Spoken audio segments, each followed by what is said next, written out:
High Court charged with the murder of Anthony John, which occurred in July 2024. Sebastian Bailey, aka Fatboy 26, was also charged with possession of a firearm and possession of ammunition, following advice received from Deputy Director of Public Prosecutions Sabrina Dugdeen Jaglal on Wednesday, the 18th of September 2024. John, 57, a truck driver of Arima, was shot and killed on July 15, 2024. A male suspect who was in custody at the time for possession of firearm and possession of ammunition was cautioned at the Arima police station by officers of the Homicide Bureau of Investigations Region 2 on Friday, the 13th of September 2024. Police are investigating the circumstances surrounding a brutal machete attack in Manzanilla. The victim, who sustained severe injuries to his chest and face, was discovered in bushes near the Manzanilla-Mayaro Road on Tuesday night. Residents rushed him to the Sandy Grande Hospital, where he remains in critical condition. Police have been unable to interview the victim due to the severity. Of his injuries. Investigations are ongoing.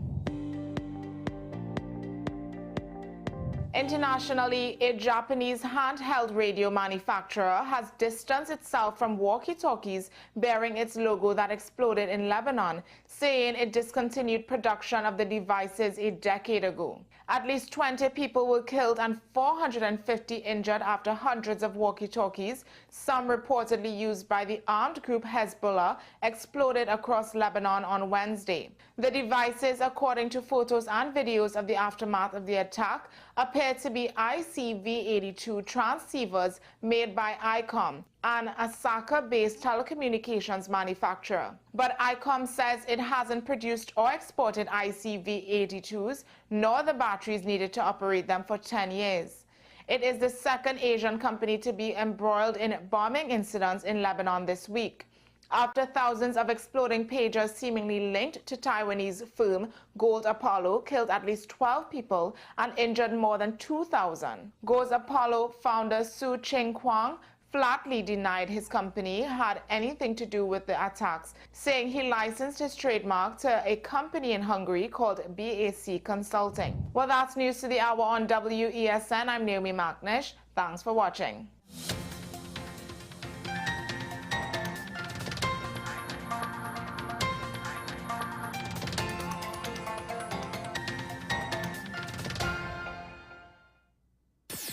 WESN.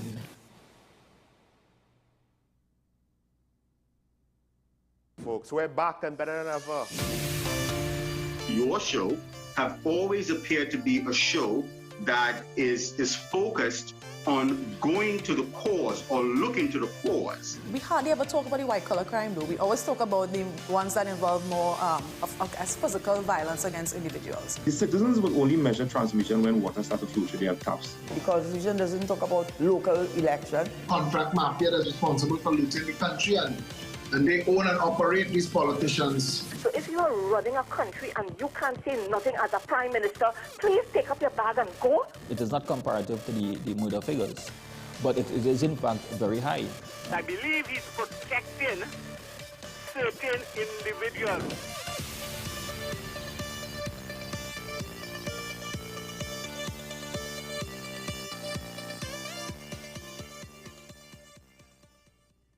The home of Caribbean content is growing, and we welcome you to be a part of the #1 platform for young personalities who are driven to make a positive impact in society.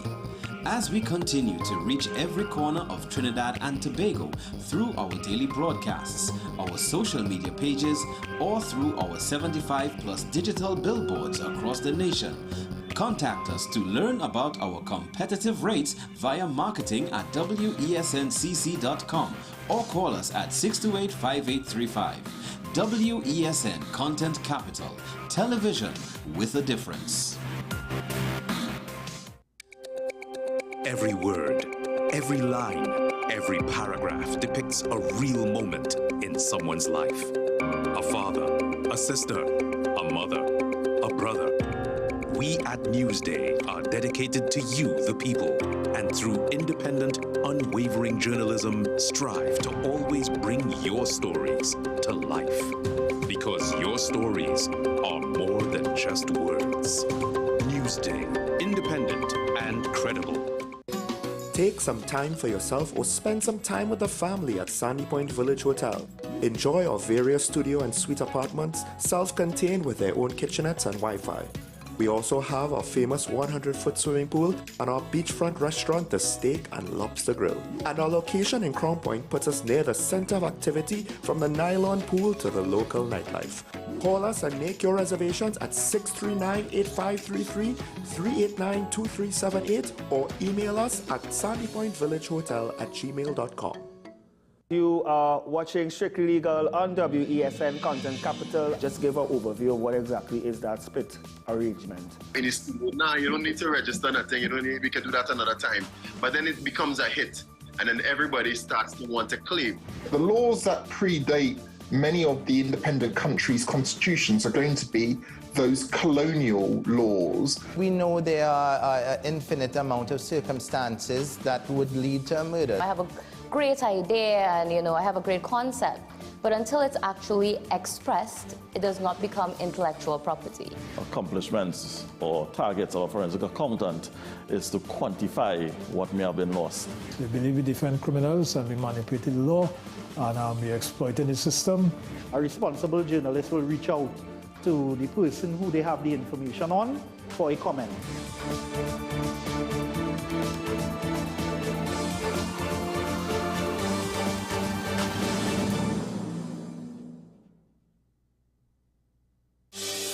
Join me, Dr. Nalini Kokram, on What's Up Doc, where we discuss all your burning questions concerning health. Trinidad and Tobago is among one of the highest risk group of patients that develop this form of genetic breast cancer. What I'd like to take home from a short interview like this, screening. You must screen. Because it's silent. It's silent. Yeah. And because it's silent, you don't know it's there. What's Up Doc, every Tuesday and Thursday on WESN, Content Capital. This is 10 Questions. I'm Andy Johnson. The distance from where we should be in the world in going forward and our commitments with climate change. The effects of climate change that cannot be accounted for, it's called loss and damage. And we're seeing loss and damage happening so much more in this decade and the previous decade. The principal term there was this question of the correspondent banking issues. That is why we're trying to build capacity with this country here, Trinidad and Tobago, and other countries in the region. Man is not showing any signs of stopping or even slowing down. More than half of the forest in Trinidad is already gone. All the plants and all the animals and all of the nice clean water and fresh air and everything had to be on this planet for humanity to have a chance. We have small change when it comes to countries that can take decisions, and when they speak, the world listens. The General Assembly is a very democratic forum. And Trinidad and Tobago has the same vote as Canada, in spite of the obvious difference in size.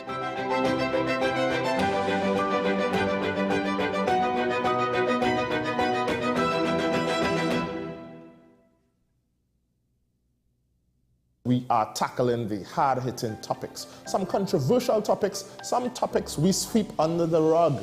You don't always have to forgive in a relationship for it to move forward.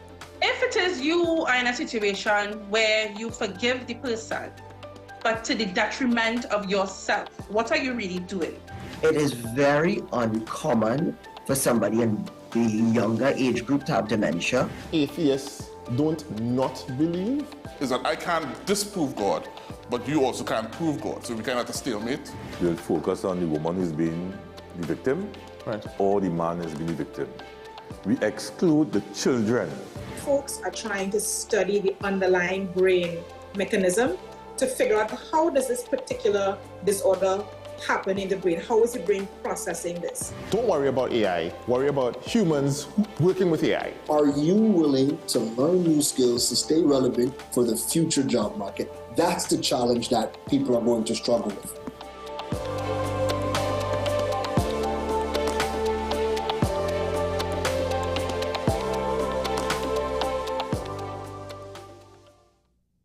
This is Face of Sports, WESN Content Capital. How you felt about the kiss on the lip? That's the business. I'm not to do with that. I find that was distasteful. The national senior team, whether you like it or not, that is the model for all other teams to follow. I'm assuming that the regional requirement may be a much stricter requirement. This is not about Pro League and Super League. This is a league run by the Normalization Committee that I'm responsible for. Nobody expected FIFA to fund this arrangement. If we don't get a professional attitude towards this, we are doomed for failure. You break the balance, trip the leg, control the body. They ain't gonna stand put forever. Why you want the Chiefs to lose so? Why you want the Chiefs to lose so? They already have two. Lamar don't Why? have. You're jealous because you know the Chiefs getting closer to the Patriots. Let's go to the last part. No, of this game. no. Let's go to the last part.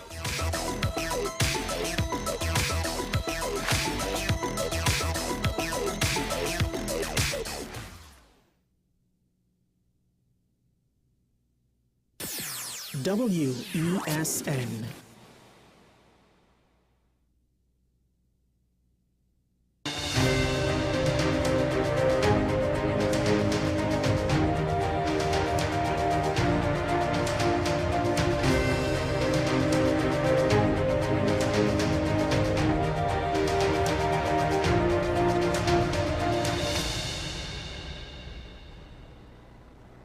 Hello there, and welcome to AM Prime on WESN Content Capital. I'm Keaton Shaw. Thank you very much for joining us for this edition of the program.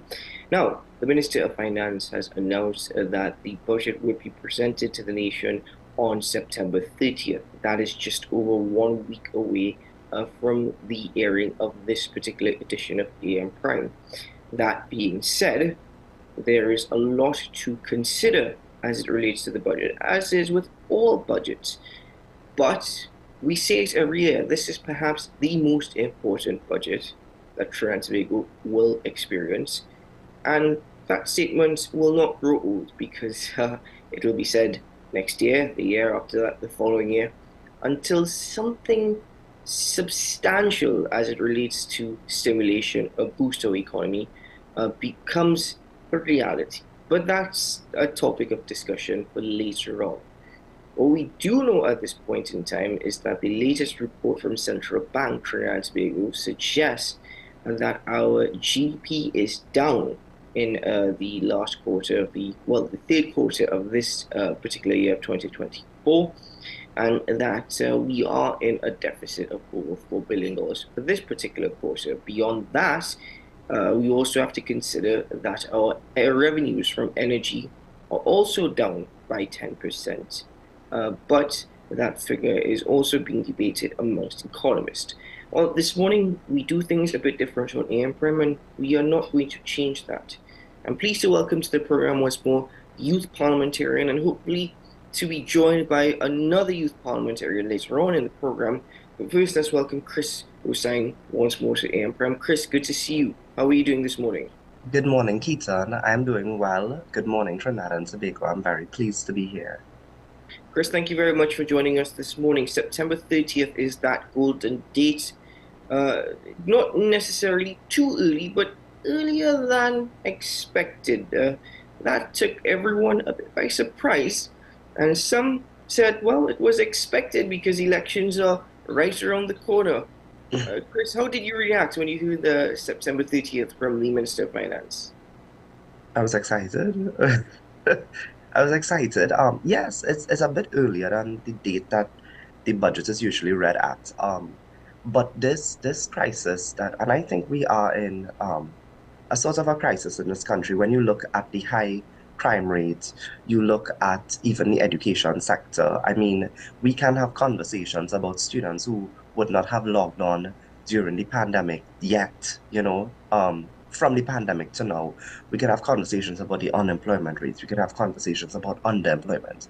And so discussing how we allocate monies to really assist Trinidad and Tobago in the various sectors is a necessary conversation, and I think we should be having one as soon as possible. So I welcome the budget conversation. I welcome the presentation. I think I'm looking forward to hearing what the government has in store for fiscal 2025.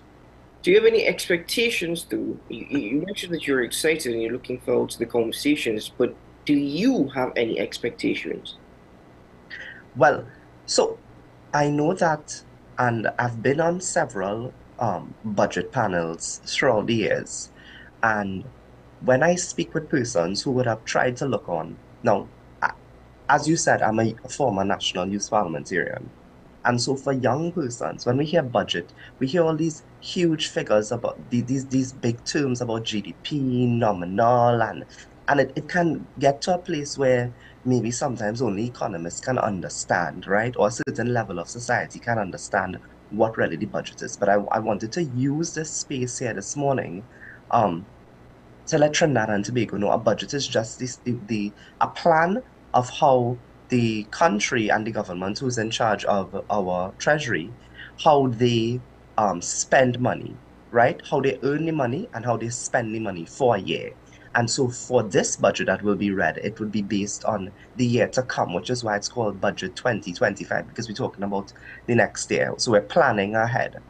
The expectations I have, and you know, as I said, I'm excited. That's the optimistic side of me. But the expectations that I have, maybe a little bit too, unrealistic, because I am expecting at this point to hear more conversations, and not conversations, go beyond the conversation level when we speak about renewable energy. And I know that the Ministry of Planning have taken on a number of projects, but we need to ramp up. We need to do more to decrease our reliance on oil and gas, because that's how the Minister of Finance, would plan his budget based on our oil projections, our revenue. And the reality is that it has been declining. And so, again, the reality is that cuts are going to have to be made. The new taxation regimes or policies are going to have to be implemented. And that is not something the average Trinbagonian wants to hear, because Trinidad and Tobago citizens, the man on the ground, he is or she is, interested in being able to pay the light bill when the month comes, being able to afford basic food items. And so when you hear something like, well, property tax is going to, well, it's being implemented, it has to, because the government needs to find new ways of taxation revenue. And then you look at the gas subsidies. That is something that I think can be phased in a phased out process. Well, that is something that the Minister of Finance has actually spoken of on many occasions. In fact, he's also spoken about the liberalization of the fuel trading market, so where you have gas station owners and those fueling stations. But that's interesting in respect to our oil and gas economy. In fact, we've been a gas economy for quite some time now, where our natural gas production has trumped really our oil refined products. That being said, you said a lot of cuts have to be made. Austerity measures will come into place, and it's not necessarily a bad thing. It's not necessarily a good thing, though we are already facing that. So when you speak about cuts have to be made, do you think that TNT understand the position that we are in? And when I say TNT, I mean really the citizens. No one wants to hear about cuts to government expenditure. No one wants to hear about increased taxation, and well, no one wants to hear about less money in their pocket, more money towards the government. Yeah. So it's interesting, because even when I said that, and I was hoping you would follow up on that, I really think we need to look at prioritization. So it's not just that we're going to make a cut, but where can we invest more, where we can see a greater revenue. And so you see the vanity projects, the beautification projects in this country that we spend millions and millions and millions of dollars behind. We may have to make some cuts behind certain things like that. Instead of building schools, how about we fix the ones that we have? Yeah? How about we and government after government, and this is not being, I'm trying not to be to politicize this, but we have been having the conversation about diversification for maybe the past 20 years. When I listen to my parents or my grandparents, they had that conversation when they were young as well. I mean, in social studies, I went to primary school about a decade ago, and we had that conversation about that. And I feel like we're still at the conversation level. Now, I know that the transition, it's not only, it takes money, but it takes investment, it takes culture, it takes planning. But I mean, we're still, for over 10 years, we have been having just a conversation about it. So we need to look at prioritization, possibly at sectors that can earn more. We have to look at the renewable energy sector. We have to look, of course, we have to invest in education. I think the government, in terms of GATE, I think they can leave GATE the way it is right now. I don't anticipate any cutbacks because there is an evaluation to how students can access GATE, the means test. I think it's a reasonable, fair one, and I don't expect to see a cutback with that. And I know that's usually one of the hot topics when it comes around to the budget, but prioritization is something, and communication. I think the government has to do better when it comes to its communication. And I know they have their events, the spotlight and the economy and those things. But the reality is that the man on the ground, he wants to know how the budget is going to affect him, how it's going to affect his dollars and his wallet. And we need to communicate better as a country. I think our communication is not good. I think that the government cannot in any way adjust GATE any further unless it's having to decrease again funding towards the government assistance for tuition expenditure program. So that is a very interesting point. I think recently I've been reading more and more about scholarship winners, national scholarship winners, who have an obligation towards the government, who simply are not returning to TNT, one, because it's very difficult to get a job. So they'll be in a position where they, even though they have that obligation, they can't repay the government. And two, simply because of the stage of affairs in TNT. It's not to say that outside of TNT is any better, but the chances of getting a job or even living a more productive, and I suppose, depending on how you rate successful life, it is better. So that's the risk that they are taking, and that's where the government is also losing out a lot as well. But coming back to the point that you made earlier in respect to renewable energies, sure, that will decrease our reliance on oil and natural gas, especially as it relates to Trinidad and Tobago's energy output and what we need for us as a country to function.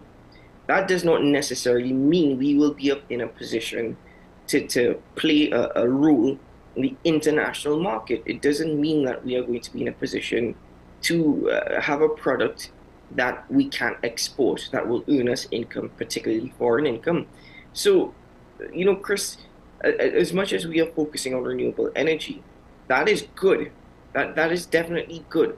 Domestically, what about earning foreign dollars? What about earning an income from our export markets? From our export markets, one of the things I think that we have to play to the assets that we have, and that is our climate. The agriculture sector is usually one of the sectors that I don't think gets enough love in our budget or enough conversation behind it. Our prime minister is a farmer, our prime minister has, and he speaks about it, about his farm in Tobago. And so, in keeping with the prime minister's hobby, I would like to see more investment in agriculture, especially in agro-processing. Food security is something that the United Nations identify year after year after year. We have had conversations. Keaton, when I was in high school, I did RBC Young Leaders Project. And the project we did was about maybe 2014. and it was about food security, you know. And I think we're still having that conversation still when we are the thing when we look at the health sector as well. It's clear that what we consume is, or the average person is not consuming a balanced, healthy diet. And so we need to be able to grow what we eat. If we can grow what we eat and reduce that food import bill, I think, and possibly even export, I think we'll be on the right track. So I think agriculture is somewhere I'm hoping can invest more in, especially in the agro-processing area. Of course, and this is, you know, as we discuss, that certain cuts may have to be made, then we're also looking at the social safety net will have to be, you know, padded. Yeah? So we're going to have to expect increases. One will say, well, that it's an election year.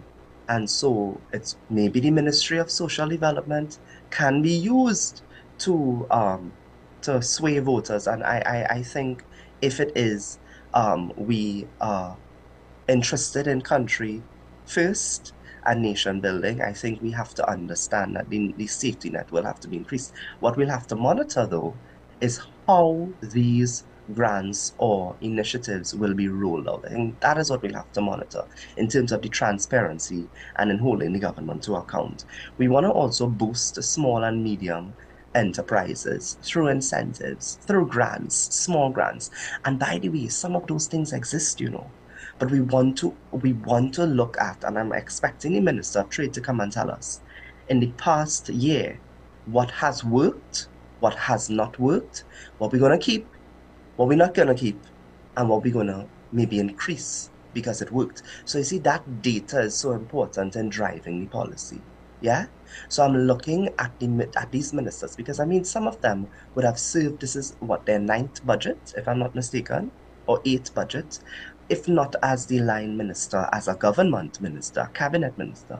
And so I'm expecting that from some of them, yeah. Well, your expectations sound rather high, because oftentimes when it comes to budget, we are told what is working or what the government has done. According to them, what is working. You know, in my experience, from all that I have seen, all that I have viewed, all that I've listened to at the budget panels I've participated on, it is oftentimes a situation of what is being told to us versus what we are experiencing, and many a times it is quite a severe contrast, if we like to deem it that way. Chris, a lot to talk about. Let's take a break on the program now. When we return, let's continue with this particular topic, because, as I mentioned, we can't speak about it all today, but we can certainly try and touch on every area possible. So, Chris, stay with us, ladies and gentlemen. We're going to take a quick break, and we will return shortly.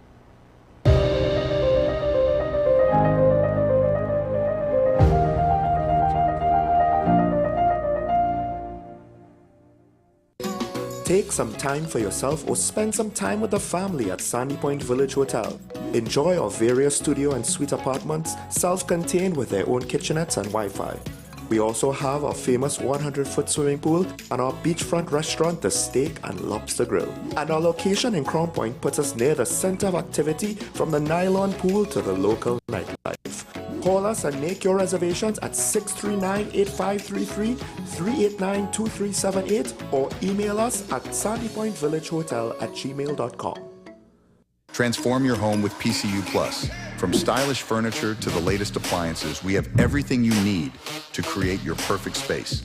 At PCU Plus, we offer fair prices and affordable financing options that are cheaper than hire purchase agreements. With convenient locations in San Fernando, Tobago, Arima, and our lifestyle showroom in Barataria, you're never far from the best deals. Visit PCU Plus today and discover why we're the top choice for quality furniture and appliances. PCU Plus. Quality you trust, prices you'll love. Visit one of our locations or find us online to start transforming your home today.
Welcome back to AM Prime, ladies and gentlemen. Thank you for being with us. As we continue the conversation this morning, Chris Hussain is with us, but we are joined by Ajay Ali, former National Youth Parliamentarian as well.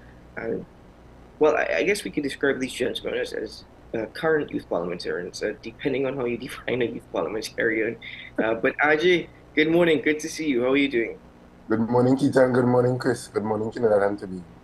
It's good to see you. I hope all is well.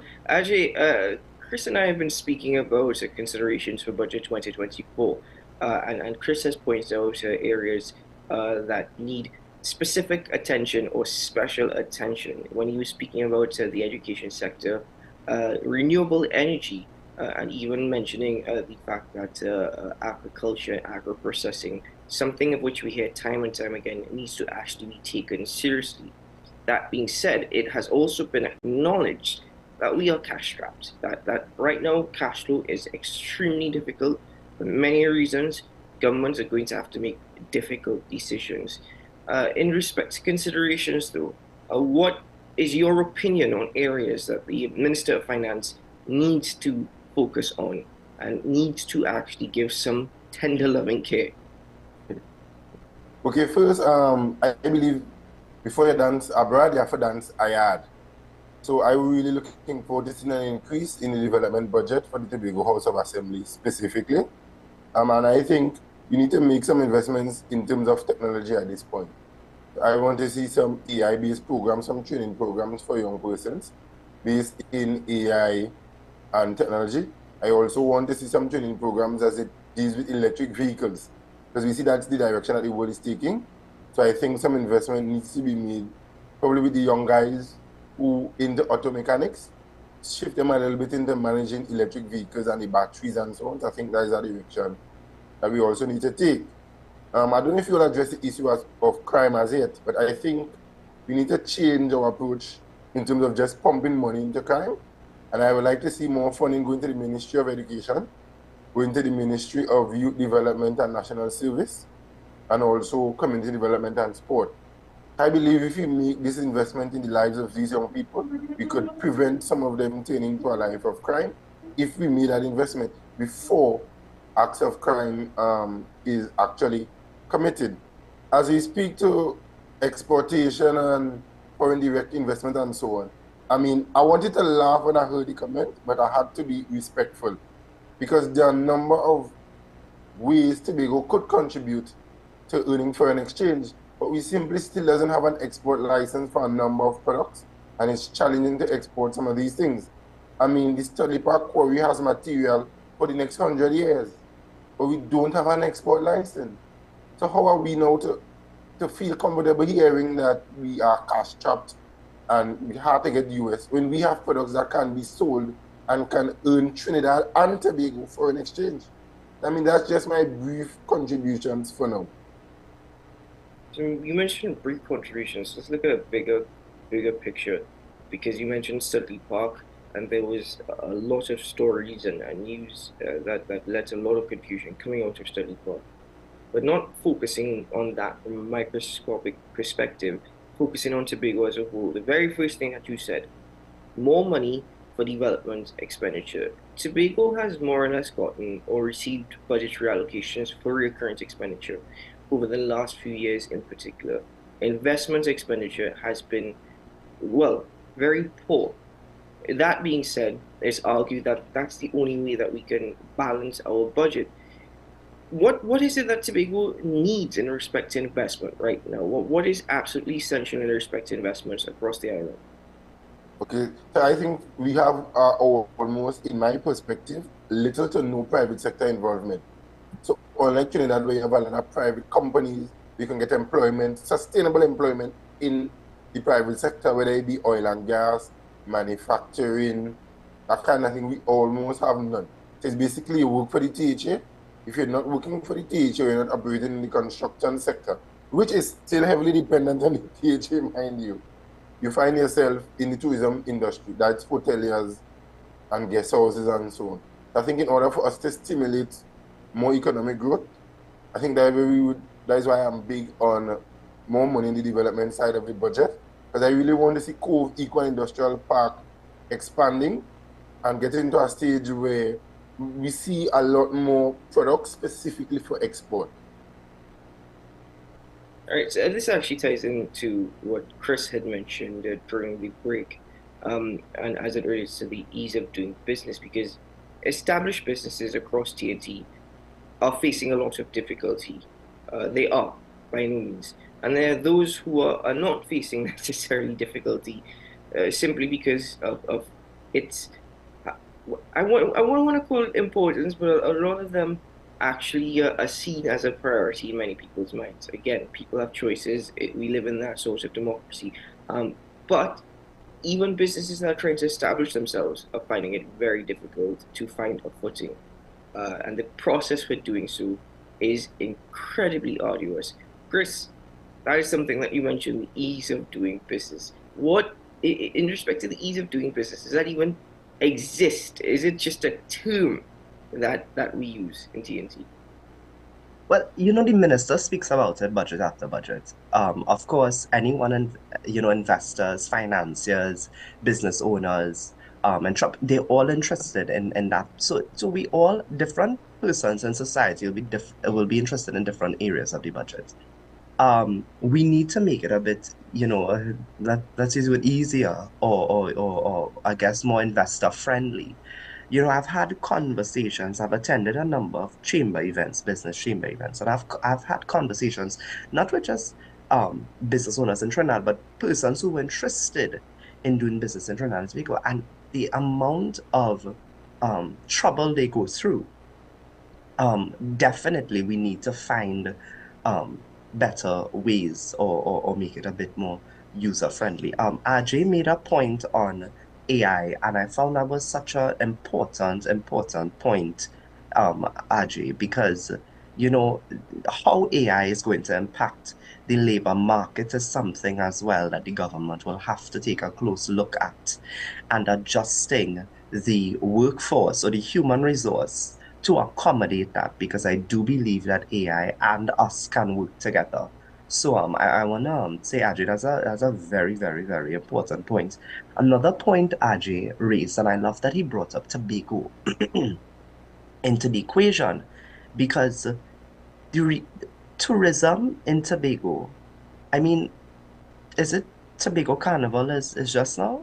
Isn't Tobago Carnival around, right? Ajay, correct me. It's right now. around the corner in October, Right yes. Correct.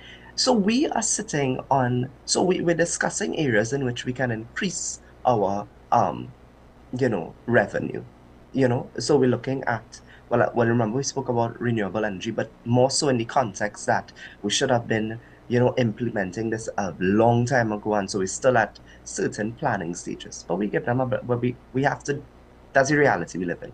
We spoke about the agriculture sector, right? We also spoke about the investments in education, and we'll see that return on the investment in the future when we have these younger persons that graduate later. Hopefully, we need to discuss brain drain in this country. Yeah? That's another thing we need to discuss. We need to discuss brain drain, because you invest so much and then we leave. Yeah? And then we leave. But another thing is tourism. We need to look at tourism. Trinidad and Tobago is one of, I think, and this might sound a little biased, but brand Trinidad and Tobago is something that we need to consider heavily. This new THA found a great way to brand Tobago. I think this new THA, I saw an identity under, I think, the current Tashia, is it Tashia Grace Boris? She's the Secretary of Culture, if I'm not mistaken, and Tourism. And I saw an identity that Tobago would have been attending a number of international forums where they were able to display the brand of Tobago. They have had a number of conversations, and we have seen it in the past couple of years. And so branding Trinidad and Tobago is important. I'm not saying the brand isn't there, no, but we could improve on it. Yeah. So we're always looking to improve. I'm not saying it does not exist, sir. I'm saying we need to improve on it, and there's nothing wrong with identifying areas for improvement. Chris, I want to jump in here a little bit. If Go it's ahead. okay. Yes, go because ahead.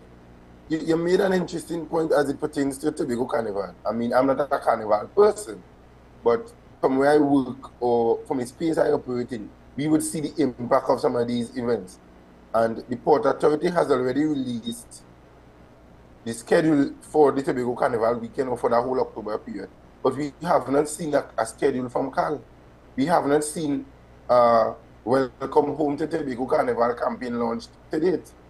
And one of the number one challenges that's affecting Tobago tourism is the inter-island connectivity. So you can get into Trinidad, but you can't get to Tobago, so you have to spend a night in Trinidad still. I mean, this is 2024. Even if you tell me you're adding a flight every hour and a half after 9 o'clock, I mean, I can appreciate that.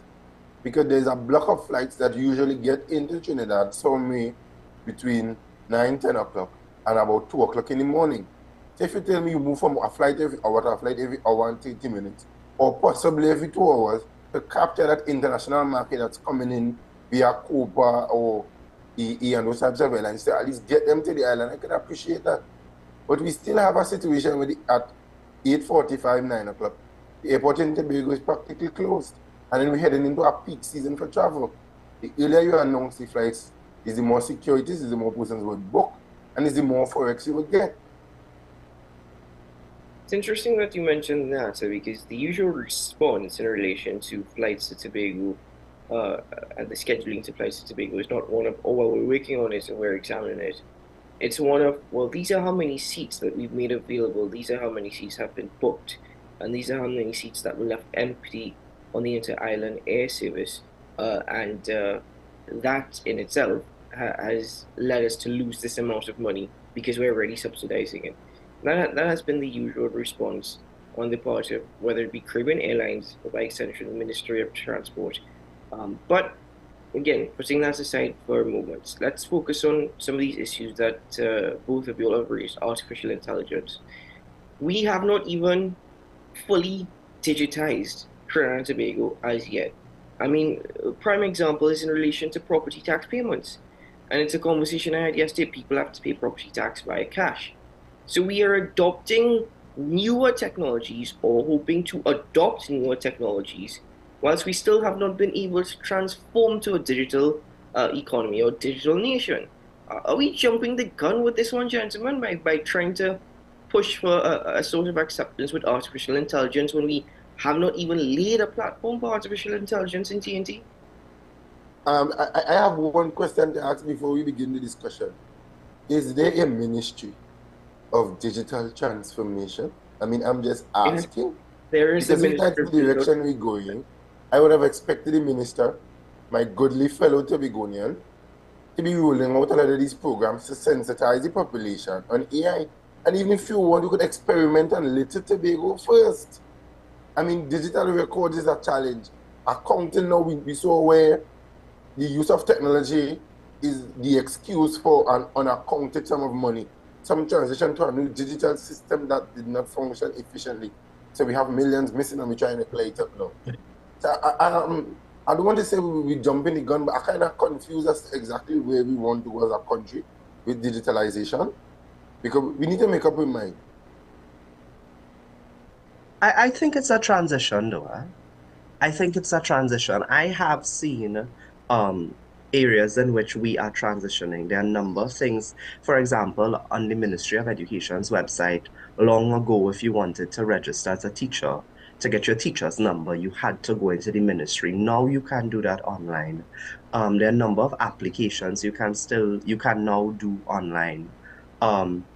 Just as simple as registering a business. So there are things that I think we are transitioning, but I agree there's a need for that communication. We said this earlier, Keaton, communicating what exists, what doesn't exist, and where we're going, and so I don't think it's jumping the gun, because when we spoke about AI, or the point that was made about AI, it's about an investment. We know AI we're talking about that's in the future. It's not just now, but it's also in the future. And so we want to invest we want young persons to understand this properly, and maybe take up careers in this area, because the reality is that as we progress, it's not just Trinidad and Tobago progressing, it's a globe progressing, and we're trying to keep up with the world. That's really how it goes, So it's not like you know, the time stops and waits on Trinidad and Tobago. That does not happen. And so we need to invest and ensure that we are prepared. And in preparing the human resource that must inherit and take up space, I think equipping them is good. But also under labor, the reality again is that AI is going to impact the labor market. And so that is something that at least the Ministry of Labor will have to take a close look at. And I don't think some of those things is going to take money, by the way. You know, I think it's going to take will.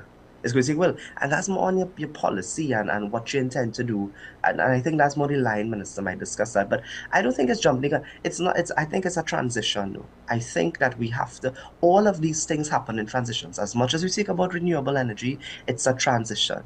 That's a transition as well, because we have to look at investors. We have to look at, you know, where are we harnessing this? We have to do certain sort of testing. If we're looking at wind, you know, where we're going to set up. So all of those things, it takes time. But my issue is that I am becoming a bit impatient. Well, And that's the thing, Chris.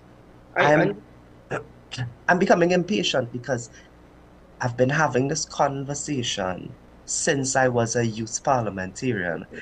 Keaton as a youth parliamentarian in 2018. And I've been having this conversation since sitting in this chair and other chairs within the media. I've heard it many a times.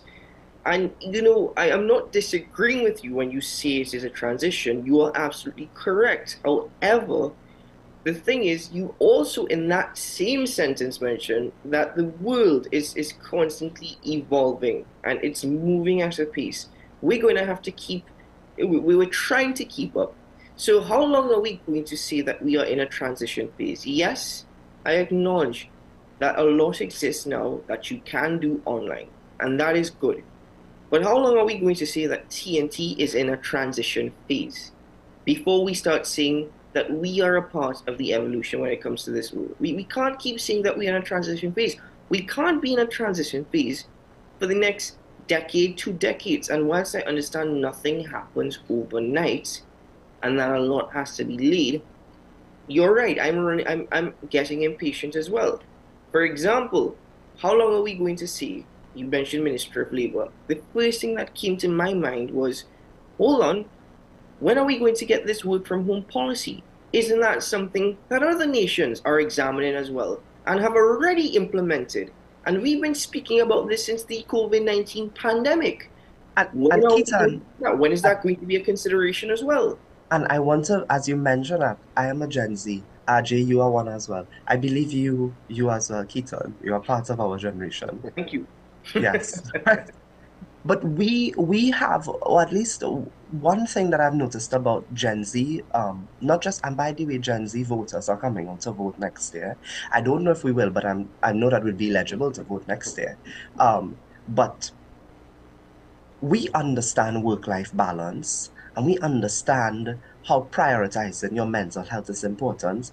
And the stats show, the data prove that a work-from-home policy that most of the eastern parts of the world have ramped up productivity in companies, some of these huge Fortune 500 companies.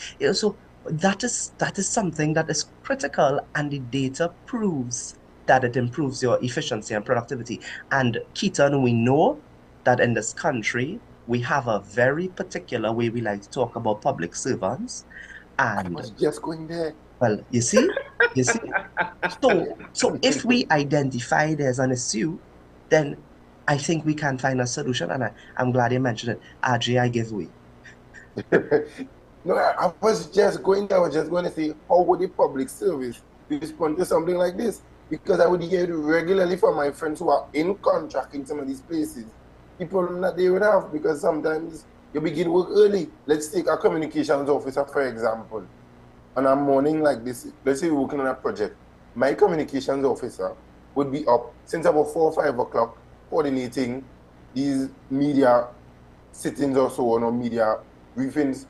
And I'm like, she's already working from home. So if she goes into work at 9:30, 10, the public servant will have a problem because you're not there for 8 o'clock. But she has been working earlier in terms of coordinating or doing interviews or having. So how are we to know how would the public service respond to this? I don't know how it's going to happen. We're going to have a government that's willing to bite the bullet to do serious public service reform, and it's going to affect productivity. And yes, it's going to benefit the nation better financially, but somebody had to be willing to bite the bullet to get this stuff done.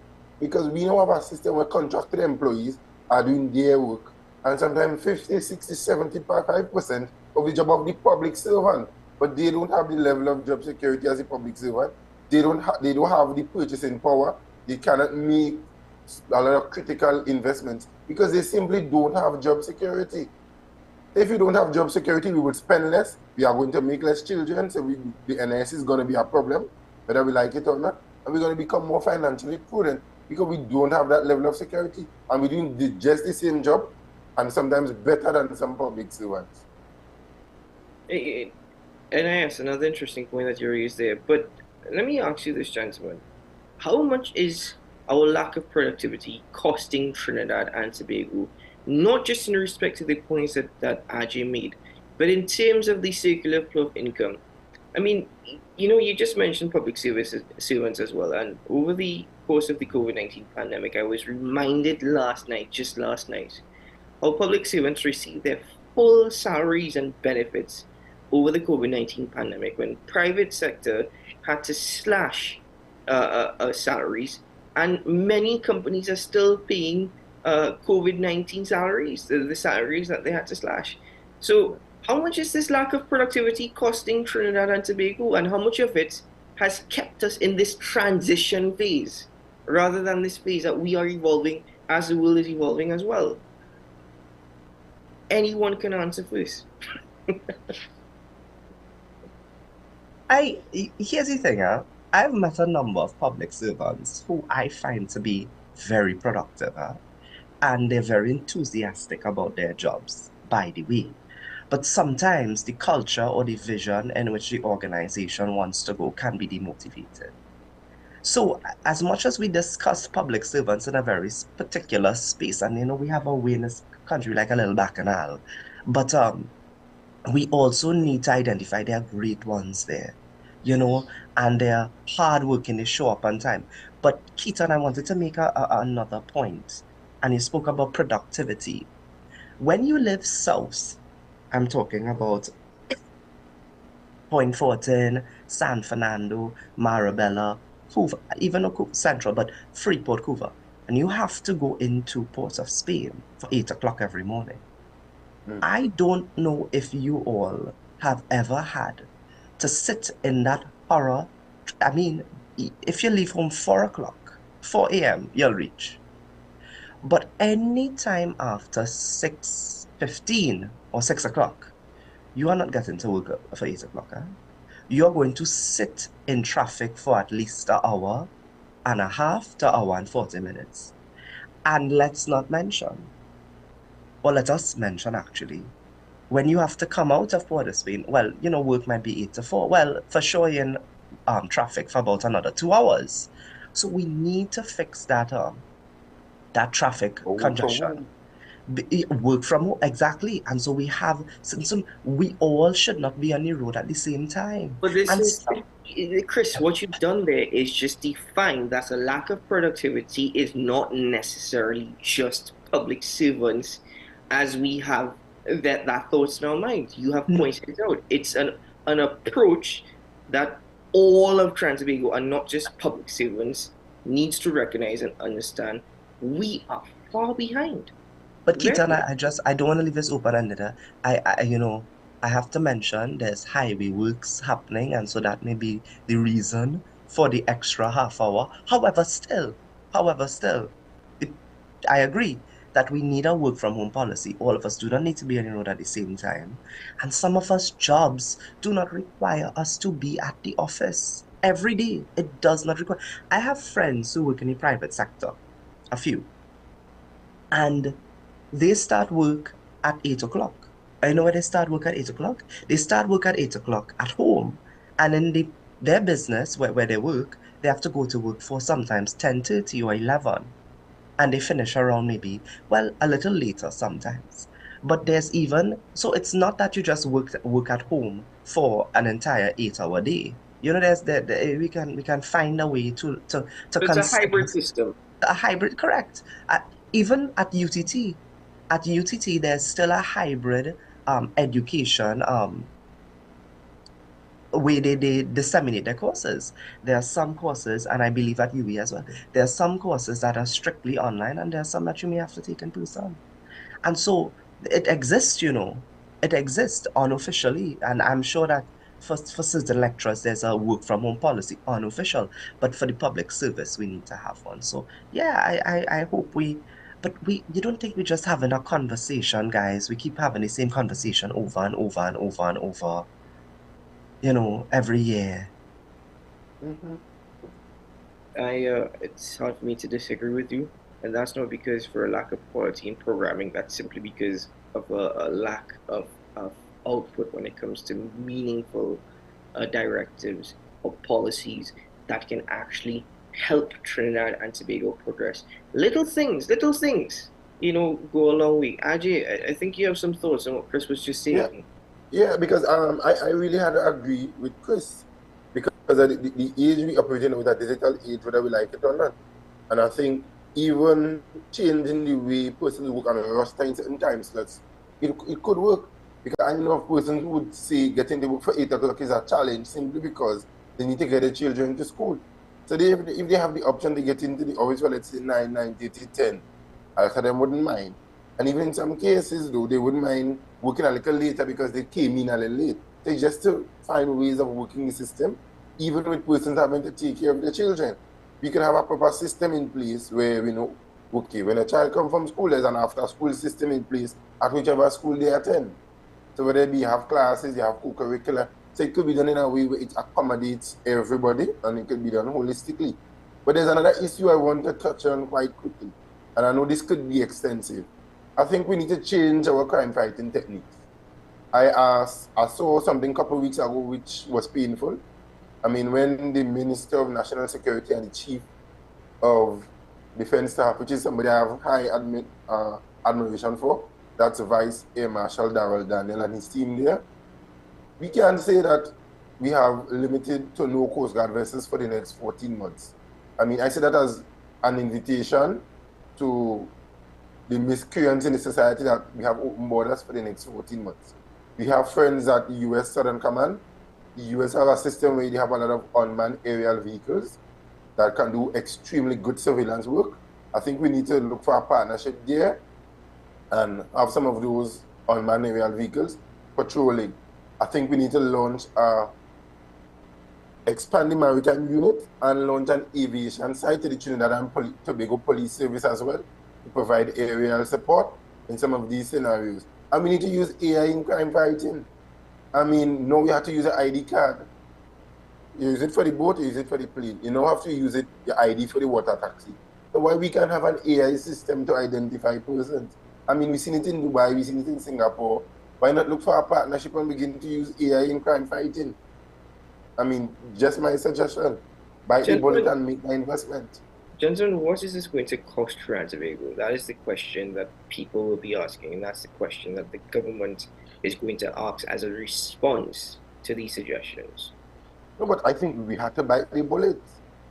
We had to decide how are we going to respond. Is it that we want to continue to be a welfare state where the individual who is living in an HTC house and cannot pay the $25 or the $30 TT or how much HTC does charge, which is a very low fee, who is also a CPEP employee, who also has 5 children going to the schooling system and needs to get bags, shoes, needs to supply printing paper. So we had to look at it from a big picture.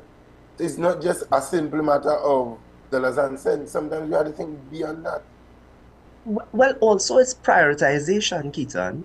You know, it's also prioritization. We have to reduce the spending on beautification projects. Yes? We have to, no, I'm not saying, you know, CPEP is no good and do away with it. No, it's important. It plays a role. But of course, we need to reduce how we look at that. We also need to reduce vanity projects. Yes? Instead of building, and I said this earlier on, instead of building schools, let's fix what we have right now. Unless we can't, and it may be cheaper to build a new school, right?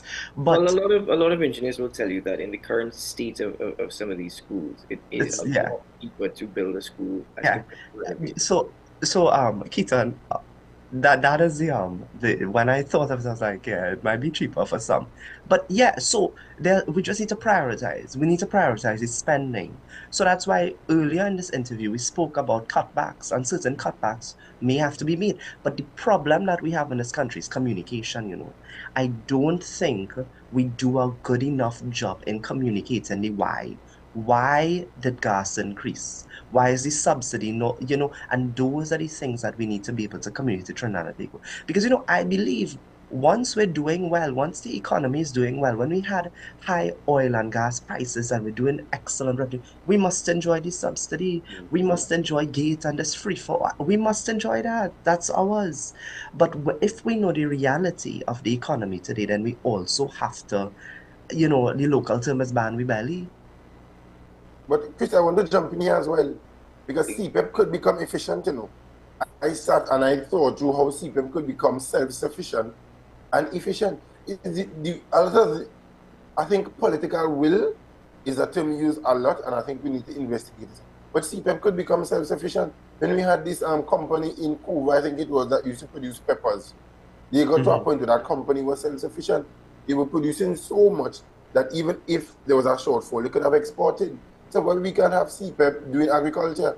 But that's a good point. When I had the opportunity to be Minister of Agriculture, Youth Minister of Agriculture, I literally digged into CPEP, and when I saw what CPEP was supposed to do, we used CPEP to become a political tool. CPEP was supposed to be an agricultural-based company.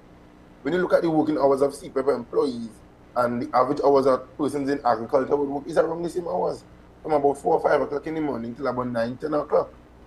So I'm thinking if we can create CPEP in a way where CPEP could become self-sufficient and even profitable, the CPEP employee should not be painting stones when the daytime come, or majority of them. I mean, you might have a small percentage cutting grass on the highway and doing a kind of work. I can understand that. But for me, the vast majority of CPEP should be heavily involved in food production. When we have farmers complaining that they need workers, why can't we have a partnership between the farmers and the CPEP where farmers pay a percentage, the government put a percentage to it, and then we have more food for export, we have food security. CPEP could become profitable. Gentlemen, we're gonna have to end it there because we are over time. But imagine this: people leave Trinidad and Tobago to go work temporary employment on farms abroad. I think that's a huge thing in Canada. People leave it because they not only do they earn good money, but it's also a job that they can do and are willing to do. So bear that in mind as well. And to the point of CPEP, by the way, I had a conversation with a CPEP crew recently. And I was like, did you know that there's, according to the individuals whom I spoke to, do you know that there's one crew to actually clean the area, cut the grass or sweep up and pile it up, and then there's another crew that is supposed to then come and bag it and dispose of it? You know, we have two crews. Imagine that. Just imagine that. Chris, the point that you made earlier, I'm glad that you acknowledged that there is highway work going on when we were speaking about productivity and lost hours. I'm glad that you acknowledged that, and I think that's good. But Keaton, I just want to say something. Hold on. The cost of development should not be productivity, right? The cost of development should not be productivity. And let's be real, Chris. These projects could be done. Why is it always done at peak hours? You know? But this is what I want to say. By the way, I want to say that the purpose of any forum and conversations is for us to have a debate sometimes and we'll be convinced. And Ajay, you made an important point, and I remembered reading something about that with the peppers and the CPEP, and that's actually a very strong point. And I think you're actually you're onto something there. But that roadworks could have been done before the children went out to school. Why couldn't we get that done sooner? Even repairs of the schools. There's this big hullabaloo about St. George's College, but oh gosh, look how long the children would not have been in school because they had the COVID-19 pandemic, right? And we know that construction would have been allowed at a certain point. So we had a window where we could get these things done. And I think you're right. So prioritization, not just with the money, but also the time. We need to prioritize time. Time is money, clearly, right? So that's the point I wanted to make. Some of these things should not, I mean, I heard the highway works may be finished by November. I heard somebody said October. But I don't think that will be finished by October. We have been accustomed to final extensions. We know what final extensions are in TNT, so we will look forward to when that is completed. Gentlemen, thank you very much for your time this morning on AM Prime. Thank you for sharing your thoughts and opinions with us. And of course, this is a conversation that is going to continue for some time to come. So we will be seeing your faces on this program again very, very soon. But for now, all the very best. Ajay, good to see you. Take care, my friend. All right. Chris, all the very best to you. Keep well. All right, ladies and gentlemen, that's it for this particular conversation. We are going to take a break here on AM Prime. Now, when we return, we're shifting gears a bit, focusing on sport. We're going to welcome to the program the face of sport. Andrea Earl Batiste will be with us shortly. Stay with us.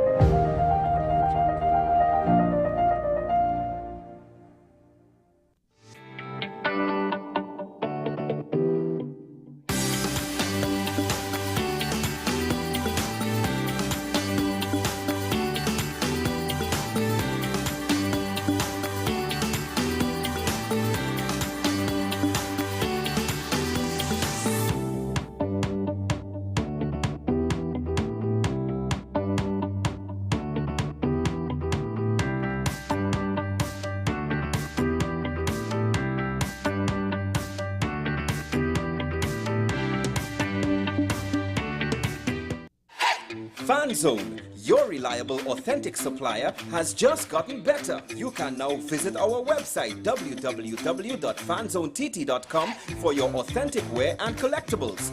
The only place where you can use both your Visa debit and credit cards.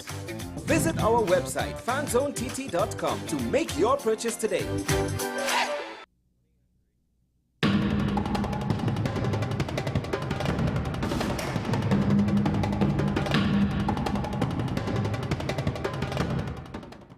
The home of Caribbean content is growing, and we welcome you to be a part of the #1 platform for young personalities who are driven to make a positive impact in society. As we continue to reach every corner of Trinidad and Tobago through our daily broadcasts, our social media pages, or through our 75+ digital billboards across the nation, contact us to learn about our competitive rates via marketing at wesncc.com or call us at 628-5835. WESN Content Capital, television with a difference. Every word, every line, every paragraph depicts a real moment in someone's life. A father, a sister, a mother, a brother. We at Newsday are dedicated to you, the people, and through independent, unwavering journalism, strive to always bring your stories to life. Because your stories are more than just words. Newsday, independent and credible. Pastor J, I want to get a tattoo. You really want to me. Respond to me how you would respond to me. The first question I would ask is why? Controversial taboo topics. We get so consumed by church, we forget that we have to live the life of being a Christian outside of the Sunday. Like you say, services. we think going to a service makes us a Christian. Exactly. Yeah. Right. So we are about to hear the second time Pastor J wanted to take a tattoo. Would have been late last year and early this year. Oh gosh. Hope Unfiltered podcast with Pastor J and Ren.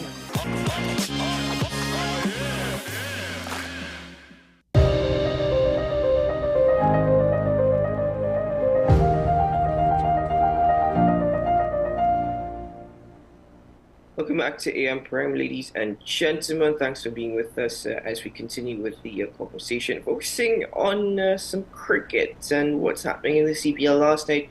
The Trinbago Knight Riders took on the Antigua and Barbuda Falcons at the Queen's Park Oval. Needless to say, very close game and very disappointing game. But a lot happened there, boy. There was actually a delay for about 7 minutes as it relates to one wicket, one particular wicket, and that is still on the right to Imad Wasim. It was appealed for LBW on field. Initially, it was given not out. It went for a review. The review then came back to the umpire as out. The player protested, walked off the field. It was reviewed by the umpires once more. The player walked back onto the field. It was just confusing. So let's get some clarification this morning as I welcome a gentleman whose background colour not only represents TKR and the West Indies, but also Manchester United. Good morning to Andre Errol Batiste. Andre, good to see you. Good morning, and thank you very much, Keaton. And Keaton, yes, indeed, it is a major talking point. When it happened yesterday, it was as well for all of the Queen's Park Oval and many of the commentators.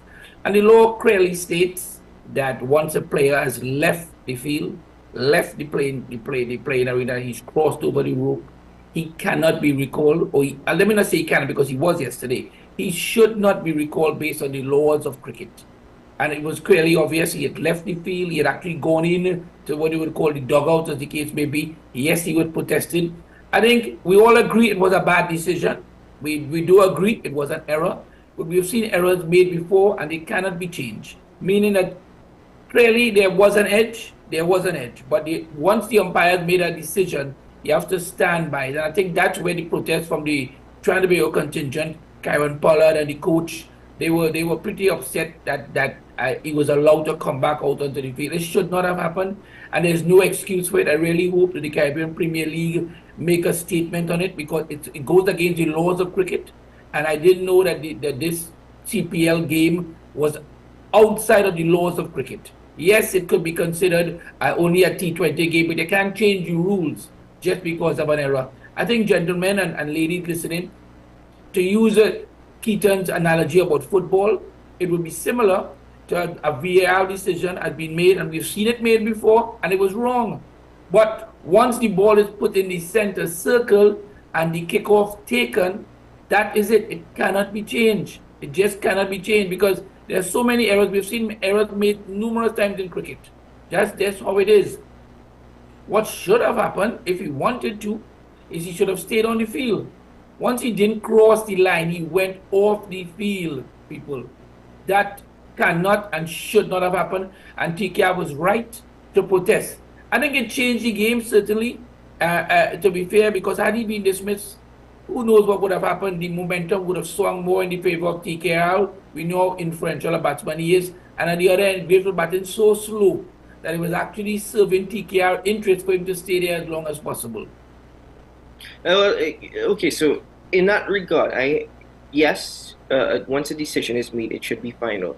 But you mentioned umpiring, and it seems to be confusion and a lot of mistakes on the part of the umpiring because there is a reserve umpire that usually, and I've seen this before happening in CPL games this season, when a player is walking off, that reserve umpire says, hold on, stay on the field, we're just reviewing the decision. Yes, correct. Right? Whether it be for, we're checking to see if it was a no ball, whatever the case may be. But last night, the reserve umpire was there. Imad Wasim still walked off, went into the pavilion. But that's what I couldn't understand. What the commentator Nigel Duguid mentioned, though, if a player walks off on his own accord, all right, give that out. But he was instructed to go off, so then the umpire could reverse its decision. That is where a lot of confusion is. No. And that doesn't make sense. That doesn't make sense, and that nobody will ever do that. The player is always told to stay on the field. Once you go off the field, you lose all rights. That's just how it is. So there was a lot of bad umpiring. The fourth official did a terrible job, as you said, as the case may be. But I mean, even in the review, normally they take a time and they go through the review, So clearly something was wrong in terms of the TV umpire upstairs.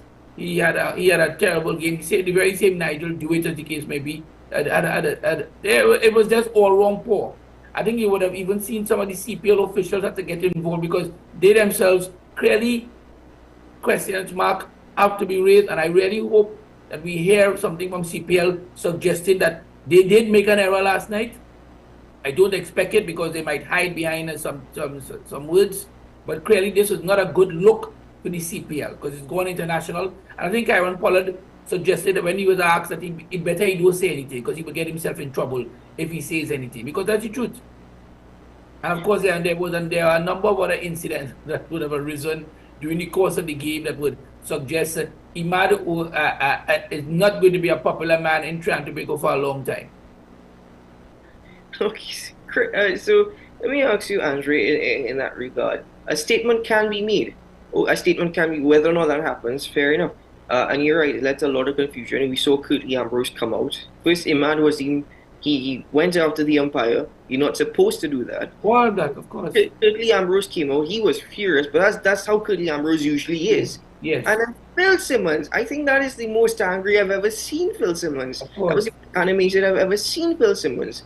And the official from CPL, was also there trying to question what's going on, what's happening. Even if a statement is made, Andre, nothing can be done now. Nothing can be changed. No, nothing can be done now. But hopefully that lesson that they learn that in the future, if there is doubt, leave the man on the field. But you know what the problem is, though?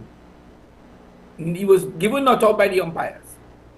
The Trinbago Knight Riders appealed. So they went to review. Normally when they do that review, after they do that review and they give somebody, you don't do a next review. You just don't do a next review. You have already given it. That was the purpose of the review. So that is the problem really stemmed from that first purpose. A review was done and he was given out. Then you walk up the field and you do a review again. So what happened to the first review? What's the point?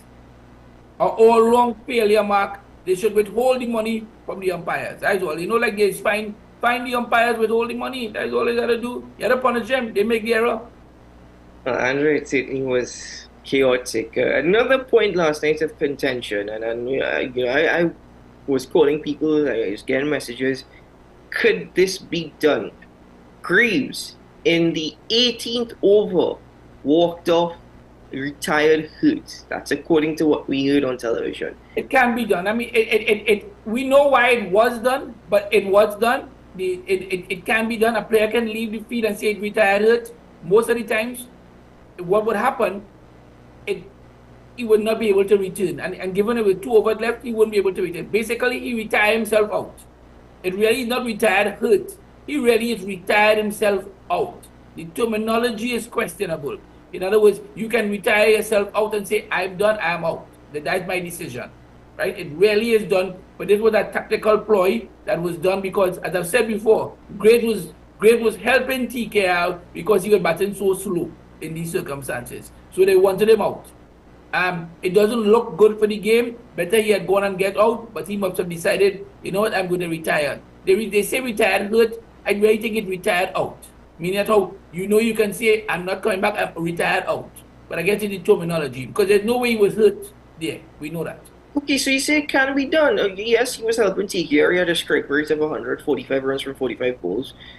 You say that it can be done, but should it be allowed? Should that rule be re-examined? If you are hurt, we can understand that, but for any other reason, you cannot shift the momentum of the game because a player is underperforming. But he did say retired hurt because he said retired hurt.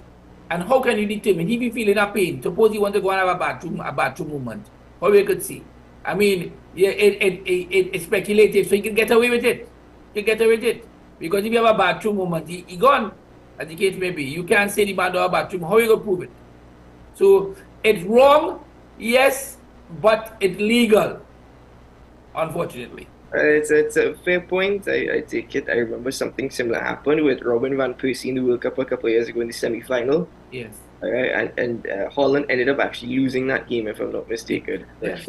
Yes. Well, moving forward now, Andre, and to the biggest conversation that has happened within the last release as it relates to CPL cricket is the this is Dwayne Bravo. We knew at the beginning of the tournament this is Dwayne Bravo's final tournament, and on Wednesday it was also his final game at the Queen's Park Oval. It's a tremendous loss to Trinidad and Tobago cricket. Would you say that, given that Bravo has really been an icon when it comes to TNT's cricket? Tremendous loss, inevitable because he's getting on in age, obviously, and it's getting harder and harder for him to do all, because cricket is an all-round game and he's an all-rounder. He's not that, if he was a batsman, he could say maybe he have some more time in it, but he bowls, bats, and he's a good fieldsman. It'll be very difficult for him to just stay on the field as a batsman. He's more of a bowler these days. and bowling is pretty tough, as you know. To bowl 4 overs is pretty tough. So I think we understand the decision. We're going to miss him because if you look at it, Keaton, his brains, his thinking. I mean, the fella called Chris Jordan probably comes as close to him as possible in the team in terms of a thinking bowler, and that's what TKR was missing in a couple of the matches. Josh Little, I don't know. He can retire. He can retire. He can retire hurt. Like I said, he has really, apart from the first game where he got 2 wickets, he has not delivered honestly.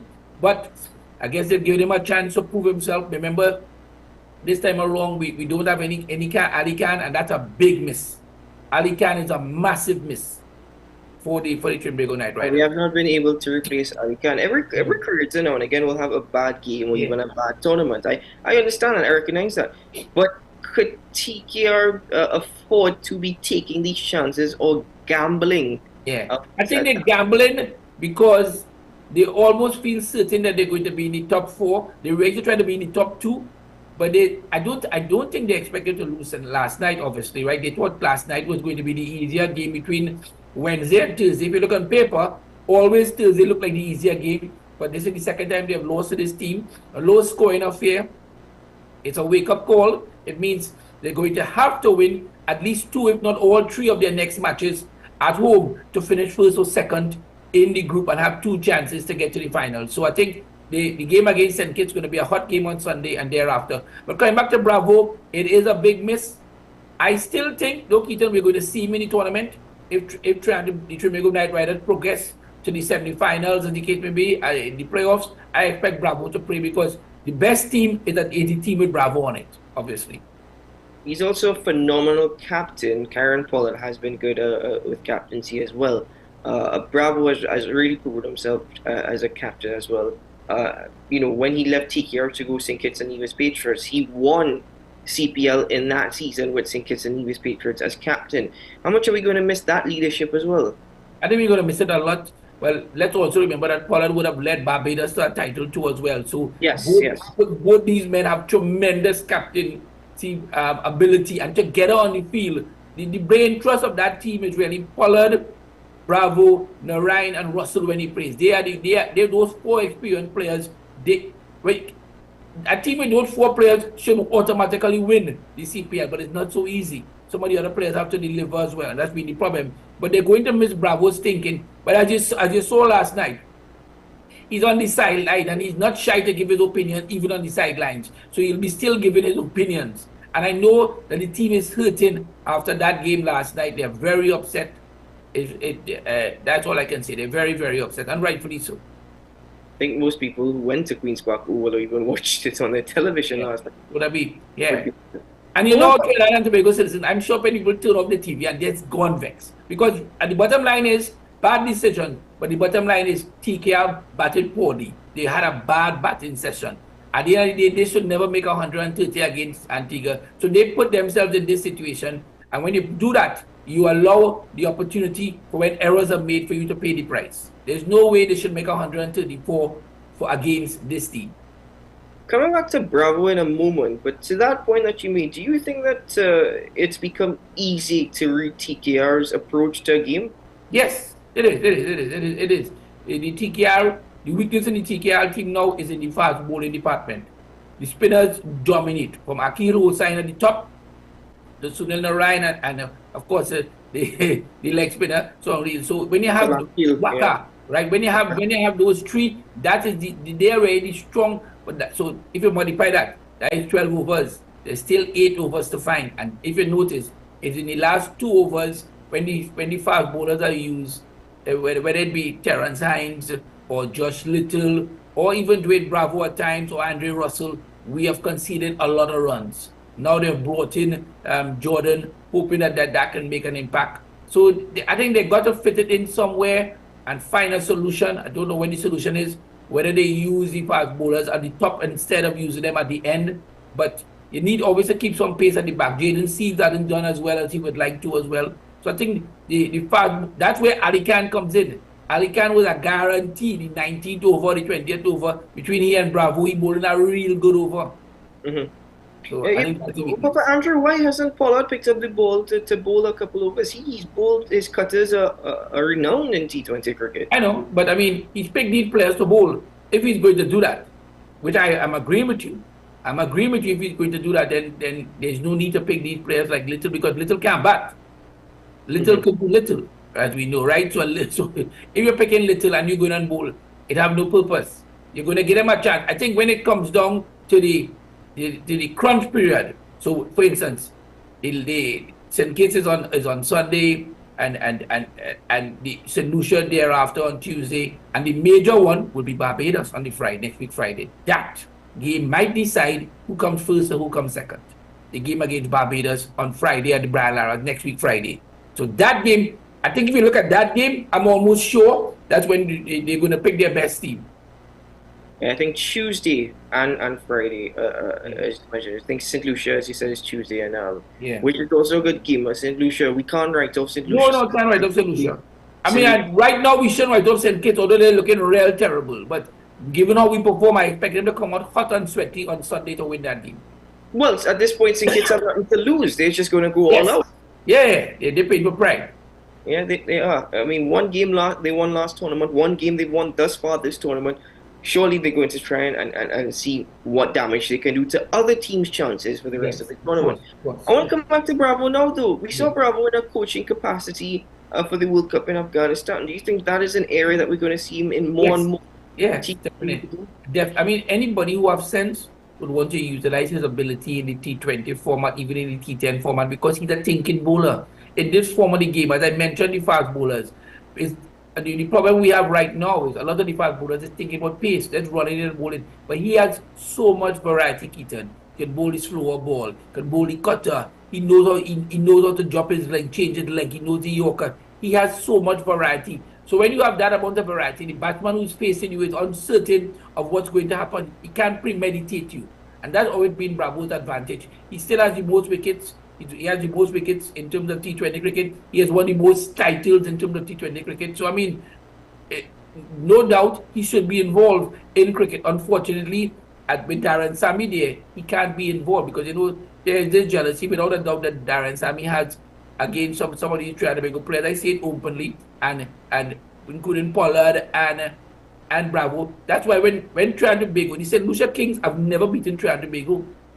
You know why? Because Pollard, Bravo, Narayan, they have something in their claw when they come up against Darren Sammy. They will always want to beat that team, and they're going to want to do it again. So once Sammy is involved, I don't expect Bravo or Pollard to be involved with West Indies cricket at a coaching level.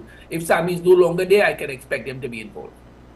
Do you think, though, that Bravo would be seen as just a specialty bowling coach, or could he actually be? I think Bravo can be a full-time coach, honestly. I honestly believe that Bravo knows more about cricket than Darren Sammy, without a doubt. Let's be fair. Let's be fair. Darren Sammy is more like a mentor talking, but in terms of skill and variety and thinking, no comparison as far as I'm concerned. Darren Sammy can't show me that he has won no title. Yes, we all know he won the two T20 World Cups as a captain. Yes. But what did he do as a player, as a captain? I'm not too certain we can ever account for much. Well, okay, Andre here, because even during this particular World Cup, when Bravo was bowling coach for Afghanistan and Pollard also was a batting consultant for England. And you notice both those teams reached semi-finals, eh? Very fine, but what I couldn't understand is, hold on, why aren't these players on West Indies coaching lineup? I couldn't understand that myself, but I think you put it into context. Yeah, no. Sammy would be shown up.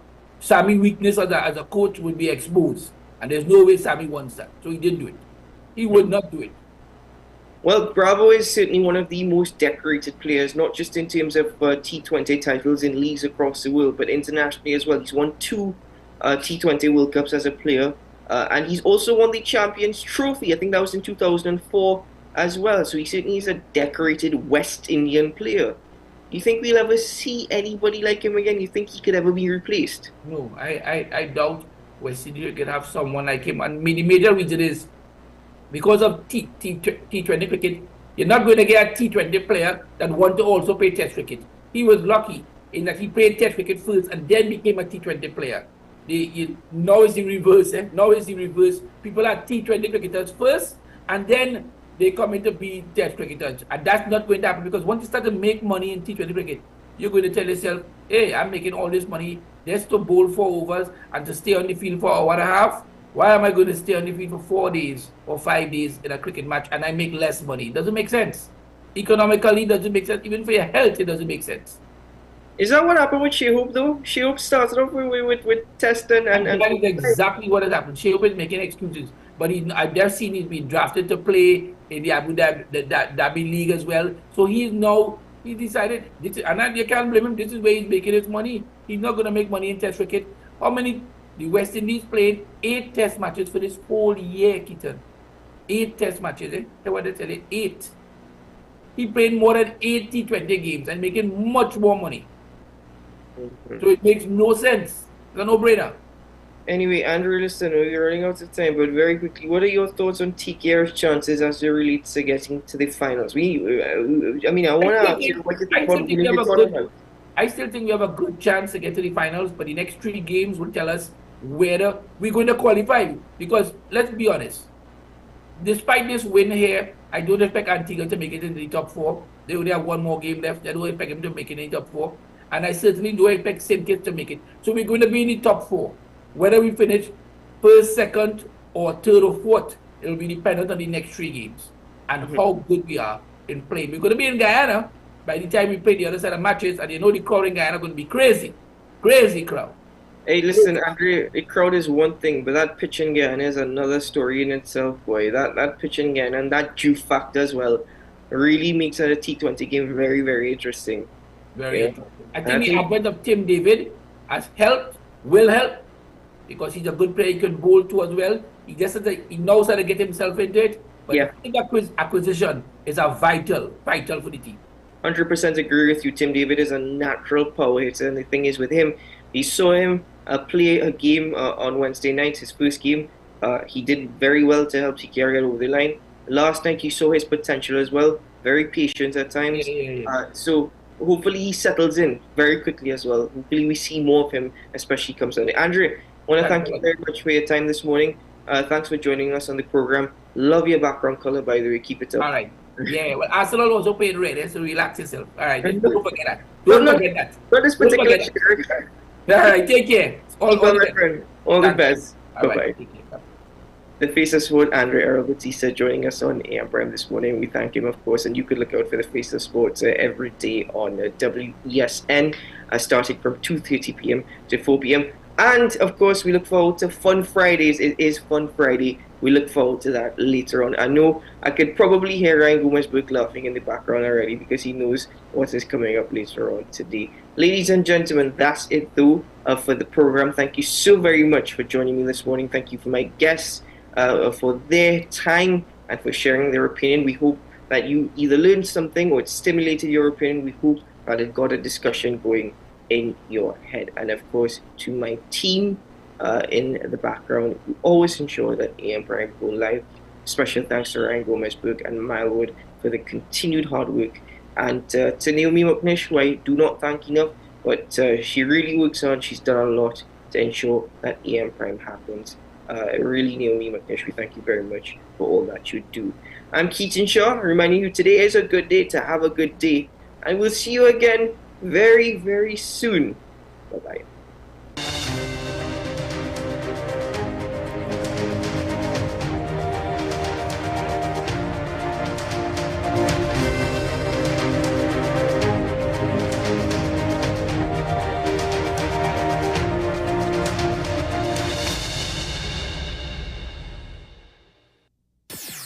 WESN.